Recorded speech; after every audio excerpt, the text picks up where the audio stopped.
ஒரு வார்த்தை சொன்னால் போதுமே, நீர் ஒரு வார்த்தை சொன்னால் போதுமே, எங்கள் வாழ்க்கையெல்லாம் செழிப்பாகுமே.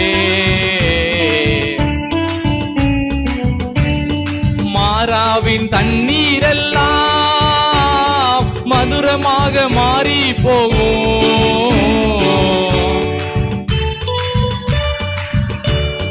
மதுரமாக மாறி போகும், கண்ணீர் மாறிடும்.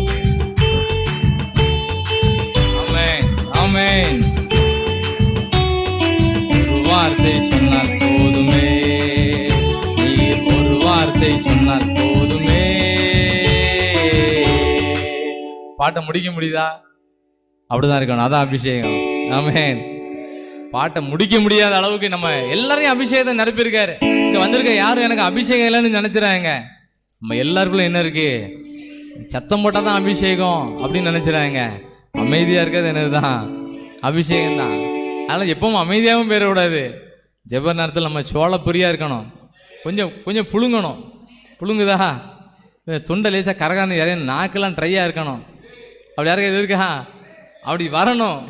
துண்டெல்லாம் கரகரான்னு இறையணும், அப்படிங்கணும். அப்படிலாம் கேட்கணும். அப்படிலாம் நீங்கள் கேட்டீங்கன்னா மெடிக்கலில் வேண்டி எனக்கு நான் சொன்ன சொல்ல முடியாது. பக்கம் போவோம், லைட்டாக வந்துடுவோம். ஆமென், ஆமென், ஆமென் சொல்லுங்க. இதெல்லாம் பெரிய திறமைசாலிலாம் கிடையாது. எதுக்கு ஜோம் பண்ணணுங்க? இந்த காற்று அடிச்சே நமக்கு ஒரு பக்கத்தில் கொண்டு நிப்பாட்டுறோம். 2 தடவை காற்று அடிச்சது, 2 தடவை காற்று அடிச்சது. ஆண்டவரே அடுத்து என்ன நடத்தணும்னு அங்கே தான் கேட்குது. காற்று அடிச்சால கரெக்டாக போய் நமக்கு ஒரு லைன் காட்டி இங்கே தான் இருக்குது, இதை நடத்து, போதும், இதோட முடிஞ்சிடப்பா அப்படின்னு ஒரு கண்ட்ரோல் கிடச்சிக்கிட்டே இருக்குது. ஆமென். ஒரு கண்ட்ரோலர் என்ன பண்ணிட்டு இருக்காரு?